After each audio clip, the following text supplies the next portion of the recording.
Quero convidar você para abrir comigo o livro de Atos, no capítulo 4, dos versos 32 até o 37. E diz assim a palavra de Deus: na multidão dos que creram, era um o coração e a alma. Ninguém considerava exclusivamente sua nenhuma das coisas que possuía. Tudo, porém, lhes era comum. Com grande poder, os apóstolos davam testemunho da ressurreição do Senhor Jesus. E em todos eles havia abundante graça, pois nenhum necessitado havia entre eles. Porquanto, os que possuíam terras ou casas, vendendo-as, traziam os valores correspondentes e depositavam aos pés dos apóstolos. Então, se distribuía a qualquer um à medida que alguém tinha necessidade.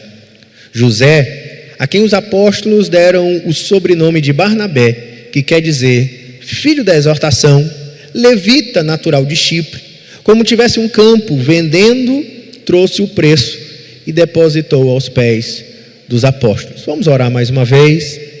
Senhor Jesus, estamos diante da Tua palavra nessa manhã de domingo, dia do Senhor, onde nós nos reunimos como igreja para adorar o Teu nome, Senhor, para exaltar o nosso Deus e o nosso Rei, e para ouvir a Tua voz por meio da Tua palavra. Se nessa hora nós te pedimos que o Senhor nos ensine a ser de fato essa comunidade cristã, para aprendermos o que de fato significa ser a igreja, nessa profunda unidade que o Espírito de Deus gerou em nós. E que essa palavra não somente traga entendimento, mas iluminação ao nosso coração, de forma que o Senhor transforme a nossa vida e a nossa experiência como igreja, por meio da Tua palavra. Fala conosco, Senhor, em nome de Jesus. Amém. E hoje nós vamos falar sobre comunhão. A gente está, como igreja, vivendo um ano para trabalhar o tema igreja, ser igreja. E a gente dividiu um ano em algumas estações. Estamos na primeira estação do ano, a estação da comunidade, onde estaremos experimentando vários desafios como comunidade, nos nossos grupos pequenos, nas nossas supervisões, com as nossas crianças, de forma geral, e também por treinamentos na escola bíblica ou palestras, falando sobre a vida de comunidade da igreja e a comunhão. E eu, então, estou pregando nesse tema, nesses 3 primeiros meses do ano. E eu quero intitular a mensagem dessa manhã de uma igreja, uma comunidade. E eu trouxe você para esse texto de Atos, capítulo 4, que fala sobre essa economia da igreja. Como viver a igreja, ou de fato, o que é a igreja.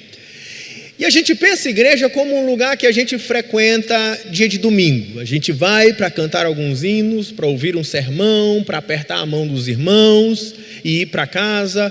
E assim eu vivo a igreja. Porque por vezes entendemos que igreja é esse prédio, ou a igreja é essa reunião. Mas o que é igreja? E como viver essa vida da igreja? E por isso eu te trago para o livro de Atos. O livro de Atos é o livro da inauguração da igreja, onde ela começa, e a gente consegue entender, voltando para a igreja primitiva, voltando para os apóstolos, como eles viveram, para podermos colocar de volta as nossas lentes e avaliar como nós devemos viver hoje a vida da igreja. E quando a gente volta para a igreja no livro de Atos, a gente se depara em textos como esse. E a primeira verdade desse texto é que a igreja é uma comunidade. vivendo profunda unidade. Por isso, em primeiro lugar, a gente aprende no verso 32 sobre a unidade da igreja.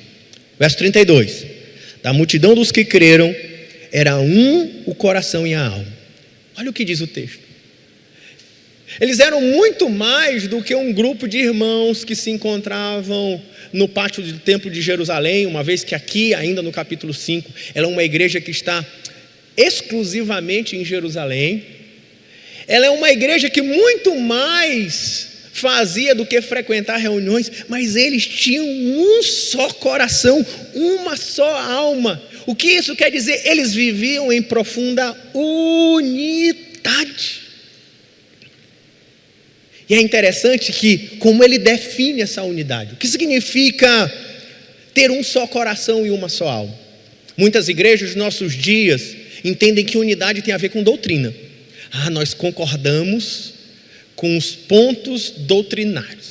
Aqui todo mundo é calvinista. Não, aqui todo mundo é arminiano. Viu? A gente tem um só coração. Não, aqui todo mundo é pré-milenista. Não, aqui todo mundo é amilenista. Não, tá vendo? A gente tem unidade. Não, aqui todo mundo é pedobatista. Não, aqui todo mundo é credobatista. Eu sei que talvez alguns nem entenderam o que eu falei em línguas estranhas, né? Mas a grande questão é como eles entendem unidade. Ele vai dizer que unidade não tem a ver com uma reflexão filosófica, doutrinária. Unidade é uma questão prática. Olha como ele vai descrever a unidade. Ele vai dizer: porque ninguém considerava exclusivamente sua nenhuma das coisas que possuía. Tudo, porém, lhes era comum. O que provava ou o que significava eles viverem em unidade é dizer que eles eram de tal maneira uma comunidade onde eles cuidavam uns dos outros, eles supriam a vida uns dos outros. A comunidade se refletia, inclusive, como diz a expressão do próprio texto, nas coisas que possuíam. Tudo lhes era comum. Em algumas palavras eu gostaria de refletir com você. Em primeiro lugar, o que significa a palavra tudo lhes era comum? A palavra comum aqui é koinonia. Talvez você já ouviu falar a palavra koinonia, muito usada no nosso evangelicalismo para falar sobre comunhão na igreja.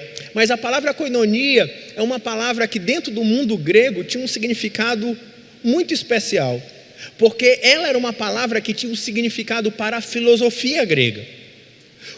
Na filosofia grega, essa ideia de koinonia, ligada a essa cooperação, a esse compartilhar, era um ideal grego, que era, por exemplo, vivido pela comunidade dos filósofos. Nas comunidades dos filósofos, eles viviam koinonia. E o que era essa koinonia? Era um lugar onde eles viviam um profundo amor, comunhão, união, onde era um estado, eles representavam, posso chamar assim, um estado ideal da sociedade, um estado utópico da sociedade, onde todos os homens tinham tudo em comum. Eu vou ler para você uma frase de Platão, para vocês entenderem o que significava koinonia. Está no livro dele chamado Critias, no 110. Diz assim, palavras de Platão: ninguém entre eles tinha coisa alguma que lhes pertencia, pois consideravam que tudo quanto tinham era propriedade comum. Além disso, não reivindicavam da parte dos demais cidadãos qualquer coisa mais do que a comida necessária deles. Olha, é interessante como Lucas aqui, ele está trazendo um conceito, ou até parafraseando verdades que já estavam no ideário grego, da comunidade, daquele tempo que vivia em Roma, para dizer aonde se vive a verdadeira unidade, o verdadeiro amor, a verdadeira koinonia. Ele diz: o lugar onde se vive isso é na igreja do nosso Senhor Jesus Cristo. Ali é o lugar de comunhão. E esse é um conceito que é muito caro. Por que é muito caro essa ideia para a igreja e para o apóstolo Paulo? No livro de Atos nós estamos no capítulo 4, mas no capítulo 2, lá em Pentecostes, tem uma história muito bem conhecida de todos nós. O Senhor Jesus, depois que ele é assunto aos céus, ele diz: esperem em Jerusalém, porque lá, não muito depois desses dias, eu enviarei o Espírito Santo. E eles estavam então reunidos numa casa, em oração. Quando eles estavam reunidos em oração, Atos capítulo 2 diz que houve um som que encheu a casa, um vento impetuoso, e eles começaram a olhar na cabeça de cada um línguas como que de fogo, e eles começaram a falar em línguas dos outros povos, línguas que eles não sabiam falar, e eles começaram a profetizar as grandezas de Deus, pelo poder do Espírito. Eles começaram a falar em línguas de todas as nações. Pedro, quando vai interpretar esse texto, ele vai se referir a um texto de Joel, dizendo que naqueles dias os vossos jovens falarão, terão visões, os vossos velhos, eu não me lembro muito bem, falarão em outras línguas, trazendo essa ideia profética, onde um dia o Espírito seria derramado sobre toda a terra, e todos os homens de Deus, todo o povo de Deus seriam profetas da parte do Senhor, entregando a palavra de Deus. Mas também, quando eles começam a falar em outras línguas, há um sinal muito forte aqui. Eles começaram a falar em línguas de todas as nações. Quem conhece a Bíblia sabe que quando Adão e Eva pecou, começa então um processo de queda, uma queda da humanidade, que o homem vai se tornando mal, e de mal a pior.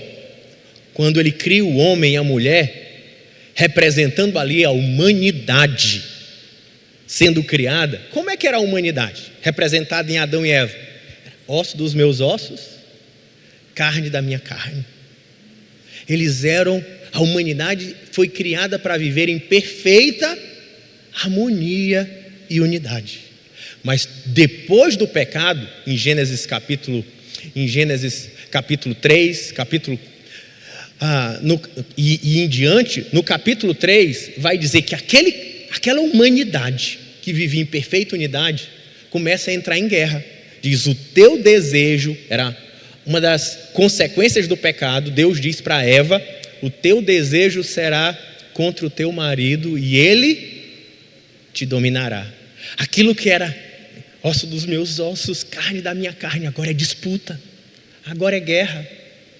E essas guerras vão se revelando cada vez mais. Atos capítulo 2, aquilo que era para ser perfeita unidade, capítulo 4, perdão, vai encontrar agora dois irmãos.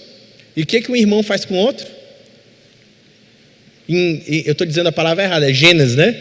Em Gênesis capítulo 4, o que um irmão faz com o outro? Mata, o primeiro assassinato. Caim mata Abel, Gênesis capítulo 4. E é esse desdobramento, até que, poderia dar mais detalhes para você, até que chega na Torre de Babel, onde os homens se uniram, mas se uniram para se rebelar contra Deus. E por causa dessa união dos homens para se rebelar contra Deus, eles constroem a Torre de Babel. E como consequência da Torre de Babel, os homens são divididos em línguas. 72 nações, divididas em toda a terra, que não se comunicavam mais. A humanidade que foi feita para viver em perfeita unidade agora não se entende. Consequência do pecado. É por isso que vivemos esse estado de famílias destruídas, não somente famílias destruídas, cidades com violência, mas não somente isso, mas guerras. É assim que a Bíblia entende a desunião da humanidade. Ela é consequência do pecado. E agora em Atos, a obra de Cristo começa a restaurar e redimir o homem e a humanidade. E na restauração da humanidade, Ele nos reconcilia de novo com Deus. Mas não é a única reconciliação.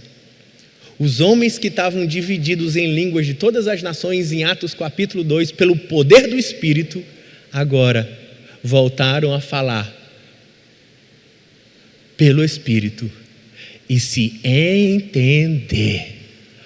É Deus redimindo a humanidade, nos fazendo novamente a ser uma comunidade de amor. E aonde Deus está estabelecendo esse projeto na terra? A partir da igreja. A igreja é esse lugar da comunidade do homem ou da humanidade restaurada, vivendo em profunda unidade, não pela lógica doutrinária, não, mas por um operar do Espírito em nós, porque o Espírito nos reconciliou com Deus, nos uniu com Deus, mas o Espírito em Cristo nos uniu uns com os outros. A cruz me une com Jesus, com Deus, e a cruz me uniu a você, pelo poder do Espírito que é derramado sobre nós. E nós nos tornamos, como diz Efésios capítulo 2, um só homem, um só povo, um só corpo, uma só família, a família de Deus. Por isso, igreja é muito mais do que as pessoas que professam uma mesma doutrina, mas igreja é uma família. E família não é, porque nós estamos juntos, porque somos famílias, porque eu acho o Paulo legal, porque eu acho a Jofran legal. De que família nós somos? Não sei a sua, mas a minha não é igual propaganda de margarina, não.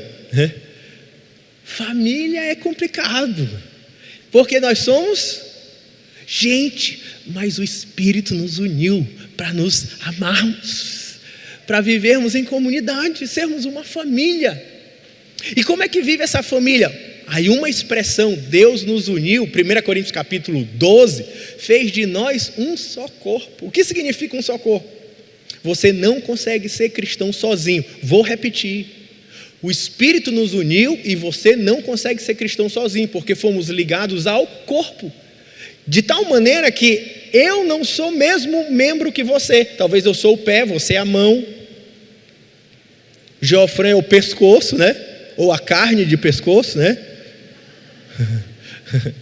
Brincadeira, né, Geofran? É porque eu vi o pessoal perturbando ele mais cedo ali. E a gente vive numa interdependência. A gente está unido pelo Espírito e a gente depende uns dos outros. E para que Cristo seja revelado em nós todos, eu preciso de você, você precisa de mim, e nós agora ministramos uns aos outros no dom que Deus nos deu. Mas voltando para o nosso texto, essa unidade da igreja revela essa comunidade que Deus nos chamou para viver e para nós cuidarmos uns dos outros. Em segundo lugar, a gente vai ver que esse operar da igreja como comunidade, ela surge pelo, em primeiro lugar, a unidade da igreja. Em segundo lugar, é pelo testemunho da igreja. Ele vai dizer, com grande poder, os apóstolos davam testemunho da ressurreição do Senhor Jesus. Em todos eles havia abundante graça. E a igreja, então, ela era ministrada pelo testemunho apostólico. 1 Coríntios capítulo 2, no verso 42, que é uma descrição parecida com essa, ele começa assim: e perseveravam na doutrina dos apóstolos e na comunhão. e no partir do pão. O que gerava, a mola que promovia o operar da graça de Deus na igreja era a pregação da palavra, o testemunho de Cristo ressurreto, que nós chamamos o Evangelho de Jesus. Essa era a mensagem. Uma mensagem que às vezes saiu de moda, porque queremos reflexões mais filosóficas, mais profundas, mas a grande mensagem da igreja é a mensagem de Cristo na cruz. E quando eles pregavam esse testemunho de Jesus ressuscitado, Ele como Senhor, como Rei sobre toda a terra, como Rei sobre a igreja, como Rei sobre as nossas vidas, Ele diz que a igreja, ela era abundante de graça. A igreja era tão abençoada. A igreja era cheia de um operar de Deus que vinha do ensino e da pregação do Evangelho. Aí eu volto para você. O que trabalha na vida da igreja para fazer de nós a igreja?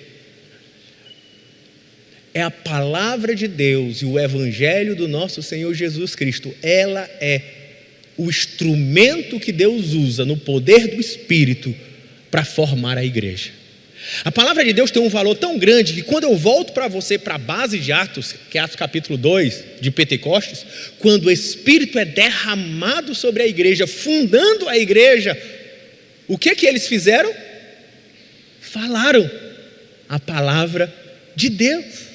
Quando é assim que é o operar de Deus, por meio do Espírito e da palavra, formando a igreja. Não é à toa que 2 Timóteo capítulo 3, no verso 16, é um texto bem conhecido nosso, diz que toda escritura é inspirada por Deus e ela eu gosto dessa palavra, ela é útil. Ela é útil para a repreensão, para o ensino, para a correção e para a educação na justiça, a fim de que o homem de Deus seja perfeito e perfeitamente habilitado para toda a boa obra. Qual é o instrumento que é útil para ensinar, para corrigir, para repreender, para educar e para que o homem vá se tornando maduro? E ele vai dizer perfeito, perfeitamente treinado para toda boa obra. Como é que a gente treina a igreja, aperfeiçoa a igreja, prepara os irmãos? É pela palavra. Ela é o instrumento de Deus para a igreja, porque o nosso Deus é o Deus da palavra. Quando você está lá em Gênesis, no início de tudo, que tem relação direta com Atos capítulo 2, com o livro de Atos. É a criação e a redenção. Quando está na criação, Deus cria todas as coisas por meio da palavra.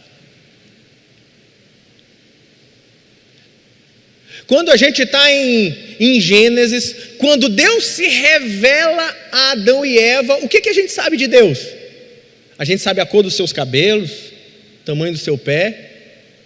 O que a gente sabe de Deus? O que Ele nos deu a revelar? O que Ele disse, a sua palavra. Quando Ele se revela para Noé, o que a gente sabe de Deus? A palavra. Quando Ele se revela para Abraão, meu filho, sai da minha casa, da minha parentela e vá para onde eu te mostrarei. O que a gente sabe de Deus? A palavra. O Deus da Bíblia, o nosso Senhor, Yahvé, é o Deus da palavra. Ele se revela ao seu povo por meio da sua palavra. Por isso nós somos o povo da palavra, o povo das Escrituras, que o Senhor nos entregou na história. Porque Deus fala por sua palavra. É por isso que quando Ele vem restaurar todas as coisas, restaurar a humanidade, fundar a igreja, Ele derrama o Espírito e o Espírito é capacitado para a palavra. E não é à toa que Jesus, como diz João capítulo 1, no início era o verbo, no início era a palavra, o Logos. E o verbo estava com Deus e o verbo era o próprio Deus. E o verbo se fez carne. Jesus é a própria palavra feito homem e andando no meio de nós. Palavra. Por isso você precisa amar a palavra, estudar a palavra, obedecer a palavra. Porque vocês são bibliólatras. A gente não é bibliólatra, a gente adora a Deus, mas nós reconhecemos que está na natureza de Deus se revelar em sua essência por meio da sua palavra. Por isso que os nossos cultos são centrados no ensino e na adoração por meio da palavra, porque nós temos um Deus da palavra. E é na palavra que nós somos formados a imagem dele. Ame a palavra, estude a palavra, cresça na palavra, conheça e tenha experiências com Deus, com o Deus da palavra. Em terceiro lugar, a gente vai ver que essa igreja que vive em comunidade, em primeiro lugar, é na unidade da igreja, pelo testemunho da igreja, mas como um resultado do evangelho. E aí ele diz no verso 34: pois nenhum necessitado havia entre eles, porquanto os que possuíam terras e casas, vendendo-as, traziam os valores correspondentes e depositavam aos pés dos apóstolos. Então se distribuía a qualquer um à medida que alguém tinha necessidade. Eu quero dar ênfase a esse pois. É interessante porque esse texto, para mim, ele quebra muitos dos paradigmas que nós temos no evangelicalismo do século XIX, no século XX e XXI. Depois da reforma, que é um momento onde a igreja passa por um período de restauração, mas ao mesmo tempo, a reforma protestante, ela vive o seu ambiente do seu tempo. E o ambiente do tempo dela é o ambiente do iluminismo. E que foi bênção para nós. Por quê? Porque fez a igreja voltar às fontes, voltar ao passado, voltar aos pais da igreja, reconhecer os textos que não eram mais os traduzidos em latim, mas voltar para o original, voltar para os textos em grego, em hebraico. E essa volta à fonte gera uma renovação à vida da igreja, e nasce a igreja protestante, a nossa igreja, que somos dessa raiz. E quando estamos nessa igreja,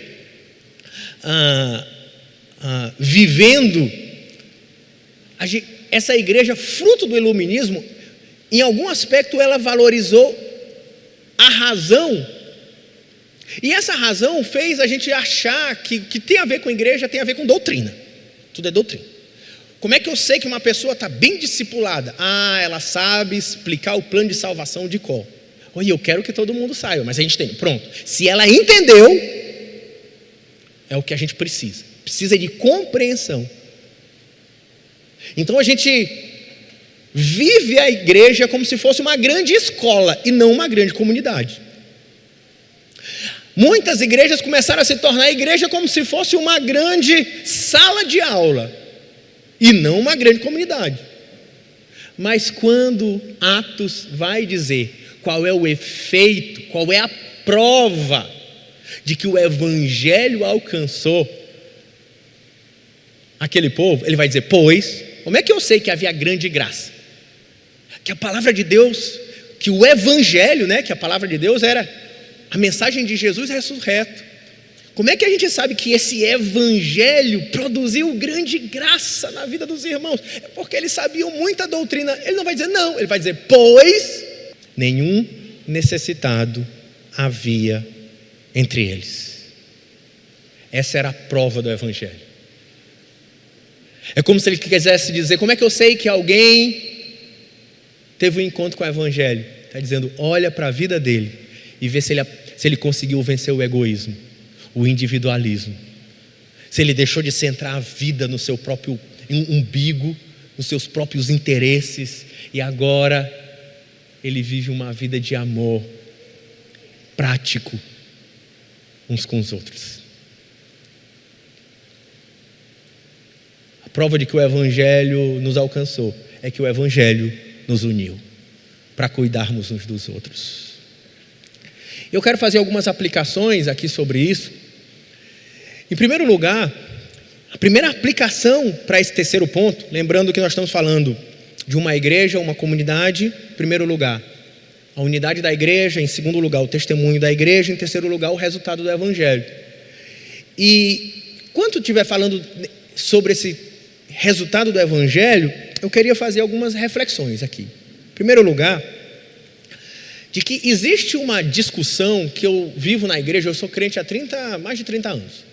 E eu já passei por muitas vezes essa discussão, inclusive no nosso retiro aqui fizeram essa pergunta, há uma dúvida, quando a igreja está preocupada com ação social, com trabalho comunitário, porque a gente tem que estar preocupado para a gente não virar uma ONG, para a gente não virar um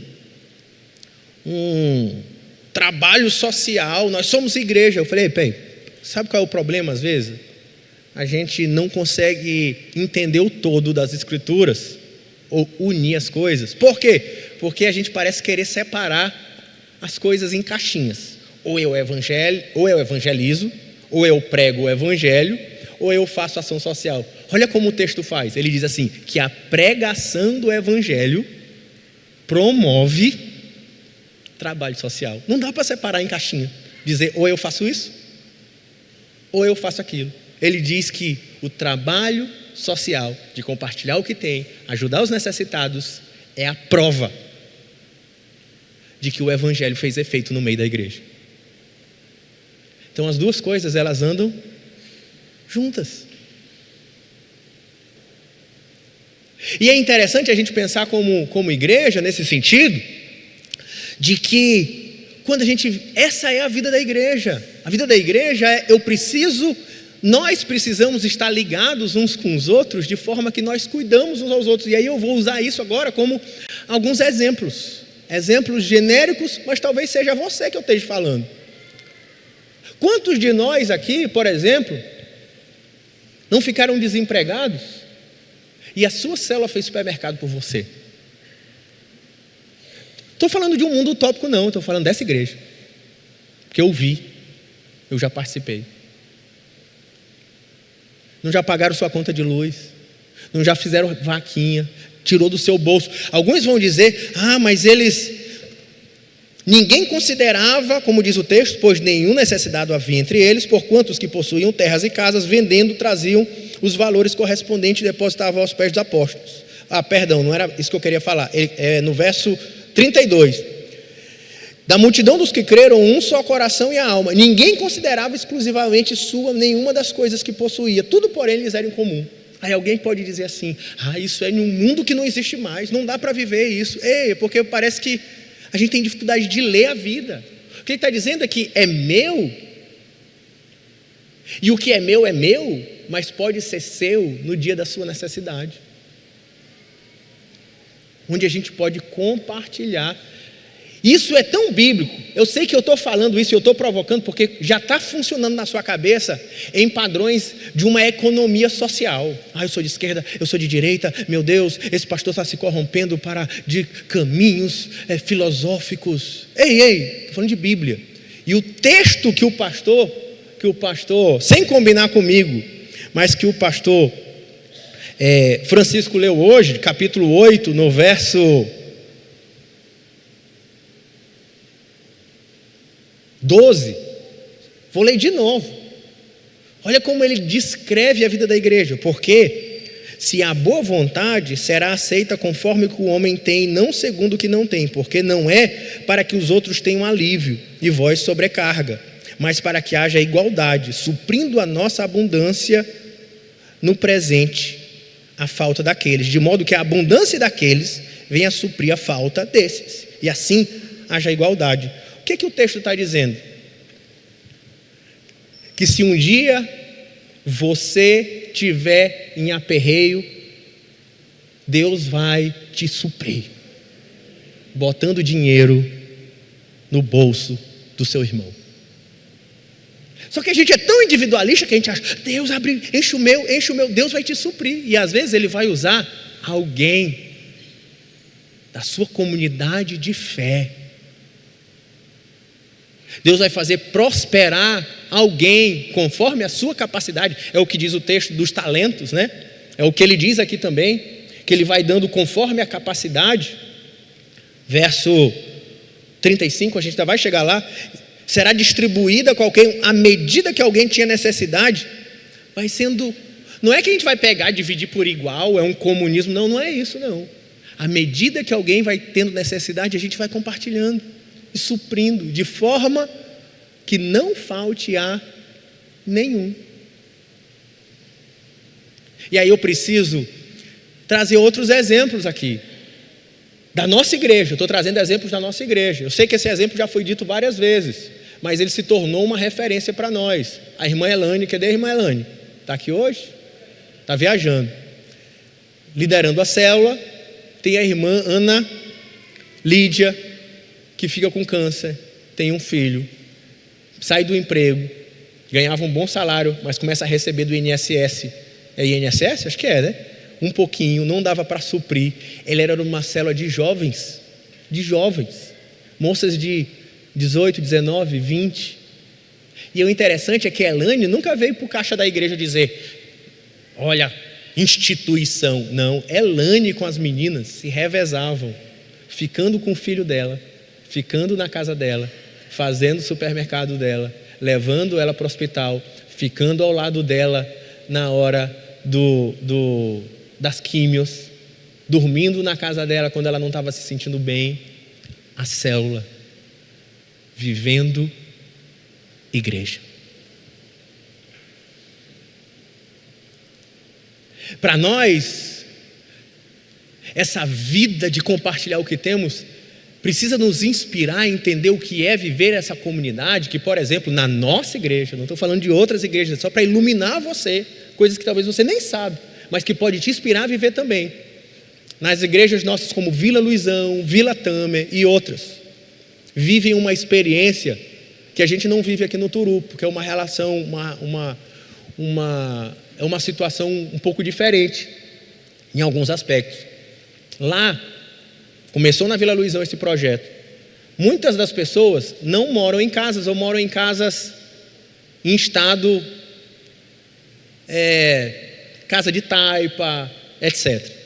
Sabe o que a igreja faz? E quando eu falo igreja, não estou falando do caixa lá, não. Os irmãos. A igreja, do dízimo e oferta, compra tijolo e cimento.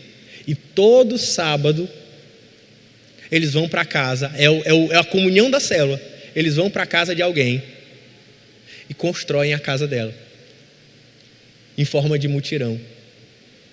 Nós já temos, posso dizer assim, mais de 2 dezenas de casas construídas. E aí fala assim: porque os ricos estão ajudando os pobres. Não é essa a realidade, eles mesmos. Quantas vezes eles já vieram pedir tijolo aqui para a gente? Nenhuma. Eles mesmos levantam recurso, parte vem do dízimo e oferta lá da comunidade deles, que é pouco, e eles vão construindo. Vamos se juntar para construir a casa desse, todo mundo, até o que tem casa de taipa ainda, está ajudando esse. Depois bora se juntar para fazer a desse, depois desse. E assim eles vêm vivendo a vida deles de família, de igreja, como comunidade. Isso é igreja. E talvez você venha para cá dia de domingo, canta alguns louvores, escuta um sermão. Eu posso dizer, você talvez ainda não experimentou o que é viver igreja. Porque a igreja é essa família, essa comunidade de amor e de cuidado, que eu sei que muitos daqui já experimentaram e já viveram e sabem dizer exatamente o que isso significa. E eu quero dizer, sabe por quê? Aí eu quero ir para uma outra aplicação. Se eu trouxe da vida da igreja, eu sei que isso ficou assim, fica naquela questão. Então, a igreja é o comunismo, é igreja. Aí o outro, não, igreja é de direita. Eu vou te dizer, igreja não é nem de direita e nem de esquerda. Igreja é de Deus. As filosofias dos homens são as filosofias dos homens. Porque às vezes a gente fica naquela coisa, se uma irmã canta uma música e fala da Amazônia, é de esquerda. Porque se alguém está falando de dar cesta básica, já é de esquerda. Se alguém está falando então de trabalho, de prosperidade, aí de direito. Ei, todas essas coisas estão na Bíblia, a gente tem o direito de falar sobre esses assuntos, não interessa qual grupo filosófico político comprou. Por exemplo, falando sobre natureza, só para dar um exemplo do momento.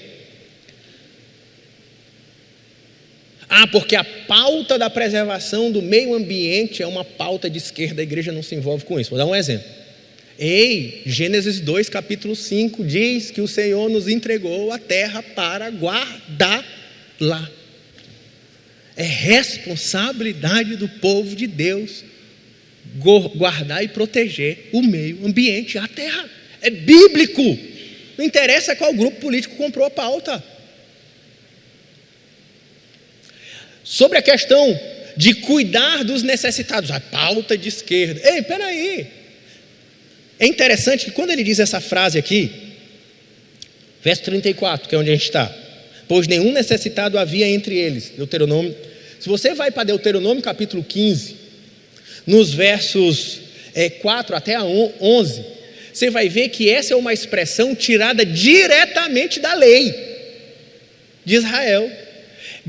Na lei de Israel diz, não haja necessitado entre vós. O que ele está dizendo é que aquilo que era a lei sobre Israel e que Israel nunca conseguiu cumprir, agora o Espírito Santo de Deus, formando a igreja, está levando ela a viver a lei que foi agora gravada nos seus corações, para o cumprimento da vontade da palavra de Deus, obra do Espírito. De tal forma de que Tiago, no capítulo 1, no verso 29, vai dizer que a verdadeira religião é o quê? Cuidar dos órfãos e das viúvas nas suas necessidades.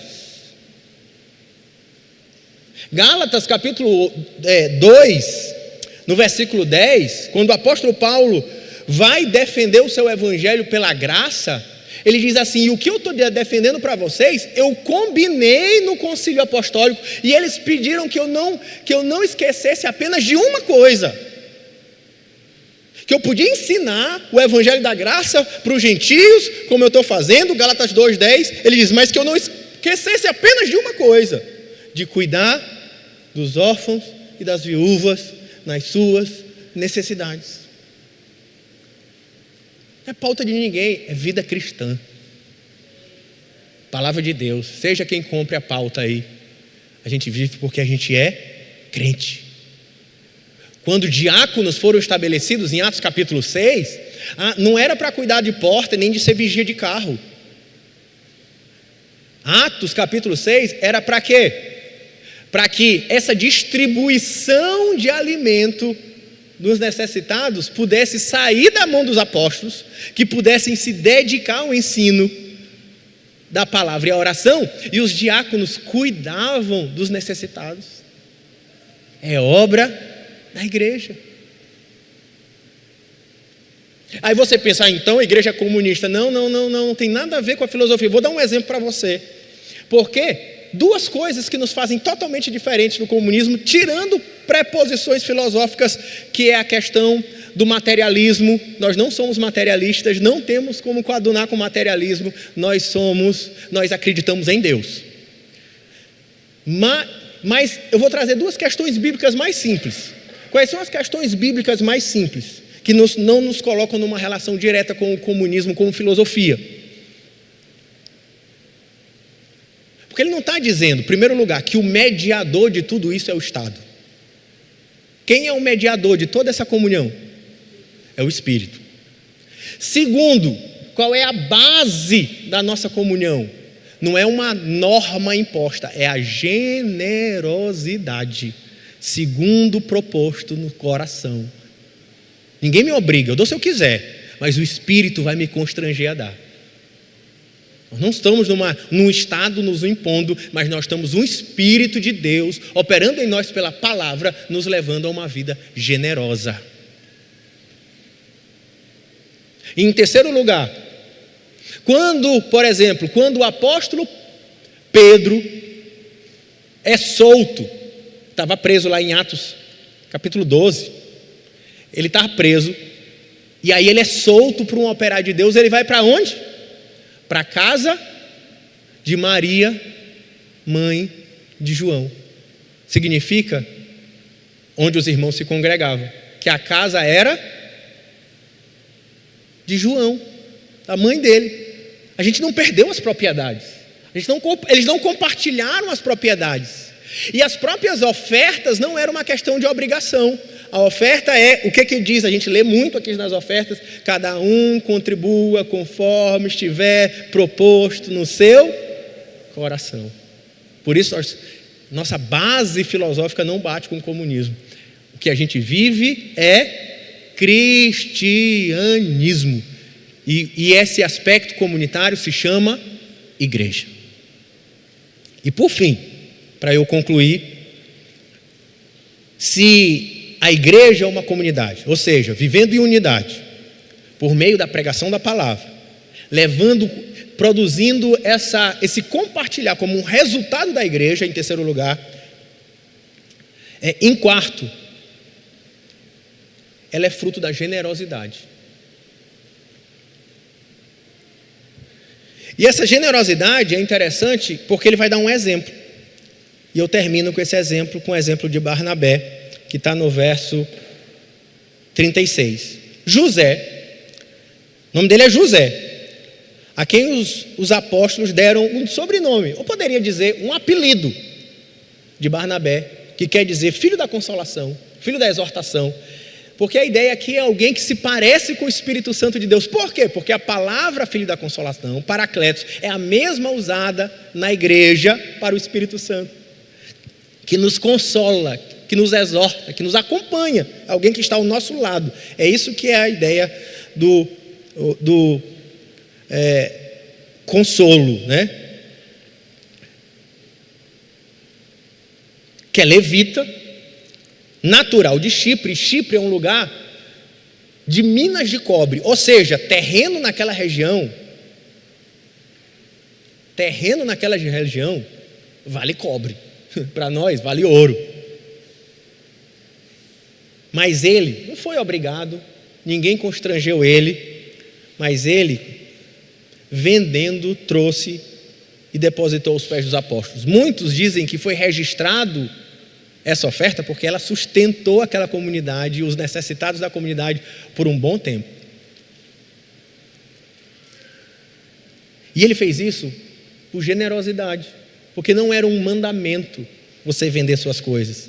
Tanto não era um mandamento que logo depois tem uma segunda oferta. Enquanto que de Barnabé é uma oferta positiva, em seguida vem uma oferta negativa.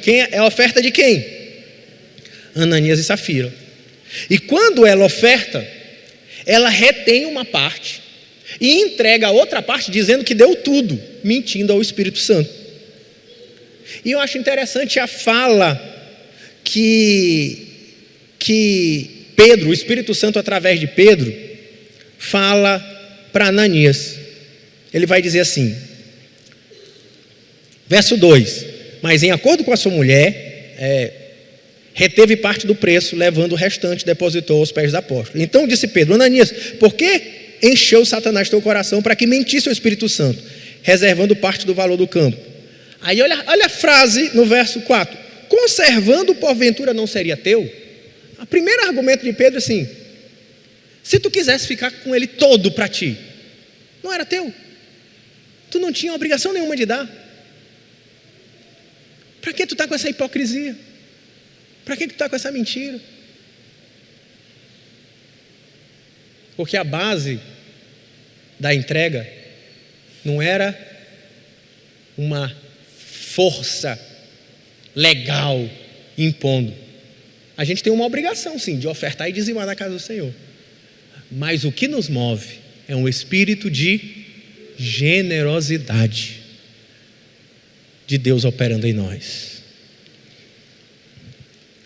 para poder compartilhar o que temos. Sabemos que o que o Senhor nos deu, os talentos que o Senhor nos deu, dinheiro, porque talento, na parábola dos talentos, é dinheiro. Talento que Deus nos deu é para que a gente administre para Ele, para cuidar dos irmãos, para compartilhar o que temos, para viver em amor. Minha última fala é lembrar para você qual é o grande mandamento. Qual é o grande mandamento? Amar a Deus acima de todas as coisas e o próximo, Jesus depois, como a si mesmo, e Jesus diz, como Cristo nos amou. Aí um dia, um fariseu chega para Jesus e diz assim: quem é meu próximo? Aí ele conta uma parábola. Ele diz: certo homem vinha na estrada, ele é tomado por assaltantes, e aí assaltam, batem nele, e ele fica como morto, jogado na beira da estrada. Aí vem um sacerdote, um homem de Deus, um homem espiritual, e o que ele faz? Passa ao largo.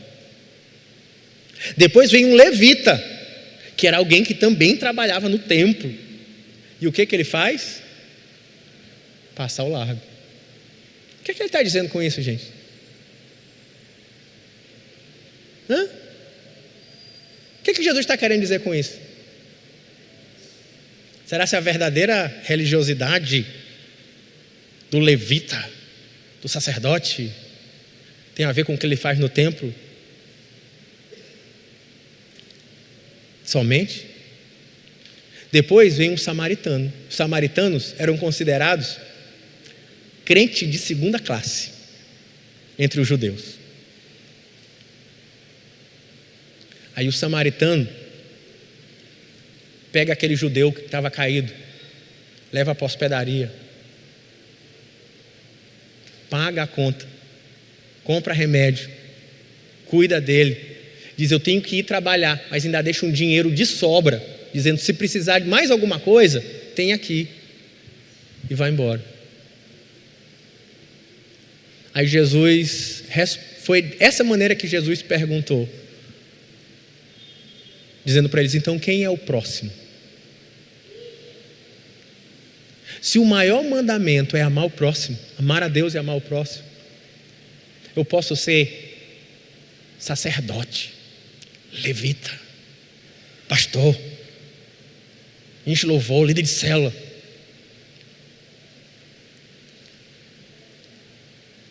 e achar que isso me faz alguém da igreja, do povo de Deus. Mas a parábola de Jesus diz que a vida cristã, ela não é teórica, ela é prática. E o amor não é uma reflexão, é atitude. De forma que a igreja não é um encontro de domingo dos sacerdotes e levitas apenas, mas é uma comunidade de amor. Mas um amor prático, real e dinâmico. Por isso que eu e você possamos, mais do que vir aqui dia de domingo, mas possamos viver e ser igreja. O projeto de Deus para a restauração da humanidade. Fica de pé comigo. Vamos orar.